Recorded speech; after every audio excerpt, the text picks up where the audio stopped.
Debunking misinformation about the Austin Metcalf case. Changes. Alex. Hi, Clarice. You know, during second period today, all Frisco ISD schools took a moment to really acknowledge Austin Metcalf's life. I'm told also that district and campus counselors were on hand today to help students and staff process exactly what happened yesterday. Now, police still have not said how that knife got into the stadium.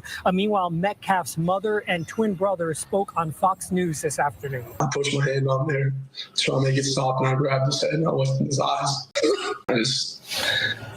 I just saw his soul leave, and it took my soul too. I'm so sorry. Hunter Metcalf described his twin brother Austin's final moments as he lay dying in his brother's arms. On Wednesday, Memorial High School junior Austin Metcalf was stabbed to death while attending a UIL District 11-5A track meet in Frisco, and many questions remain unanswered. Police say 17-year-old Carmelo Anthony, who attends Centennial High School, stabbed Metcalf in the chest in the stands. Metcalf's father believes the fight started over a seating dispute. I pray that, maybe there's changes made as far as security or things like that, and maybe we can learn from this and try to turn a tragedy into something positive to make sure it doesn't happen to anyone else's child. I don't want parents to feel like I feel today.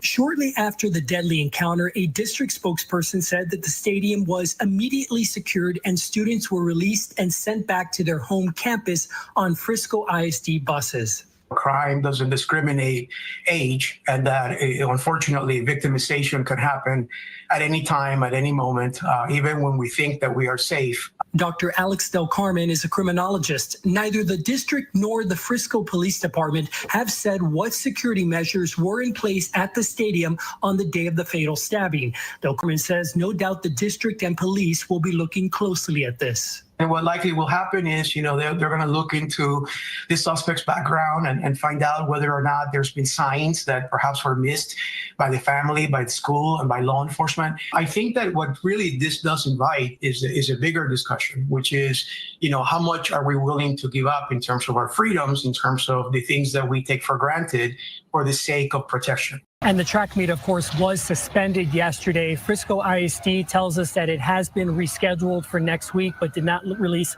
further details to us. Meanwhile, I can tell you that Anthony remains in jail on a $1 million bond charged with murder. I don't even know what the group she was on. Morning, yeah. Can you hear me? Hey, what's up? Yes, hi. Morning, it's been a hot minute. So I heard this yesterday. This one hurt my heart, it really did. So apparently they're saying that Austin and the Camelo guy got into it the day before, and Austin somehow Camelo's phone, and they were also fighting over a girl. I don't know how true it is.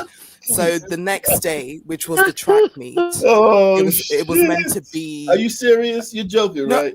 This is what I heard, because some people in comments were like, "Oh, I went to school. Wow, with this is what it is." I don't know how true it is.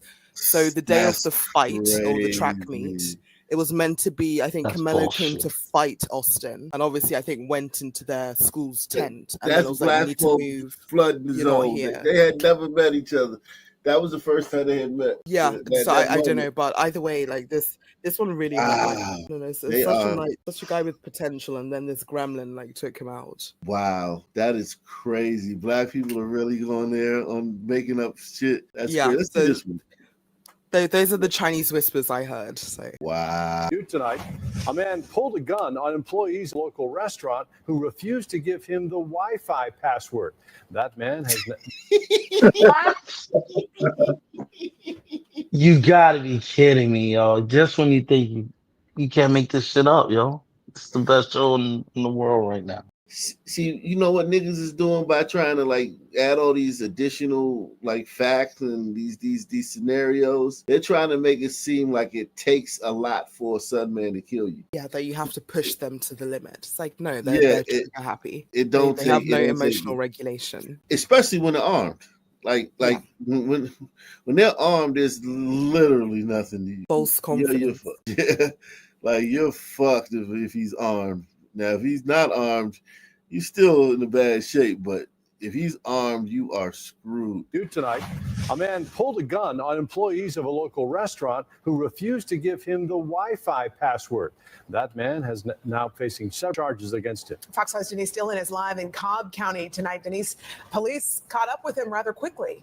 Yeah, he didn't get very far. Police say the employees at this restaurant who had the gun in their faces called 911. Officers raced over here, and when they got here, they found the man just across the street at this hotel. The suspect was denied access to the Wi-Fi. He took it to extreme levels. Cobb County police say this man, Zakor Garrett, was so angry he couldn't get access to the Wi-Fi, he took it out on the employees working the drive-thru at this Chipotle on South Cobb Drive. The suspect decided to escalate the situation and brandish a firearm and began pointing it at employees. When officers showed up, they found Garrett across the street at this hotel. Investigators say he had tossed the gun in a trash can. This firearm actually came back stolen out of Atlanta. This guy probably knew that the police were on their way and likely just discarded of it because he knew he wasn't supposed to have it. Garrett was taken into custody, but his anger still simmered.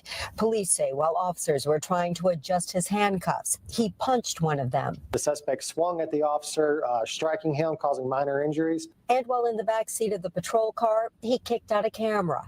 And again, police say it all started with him not being able to connect to the Wi-Fi. We're living in tough times.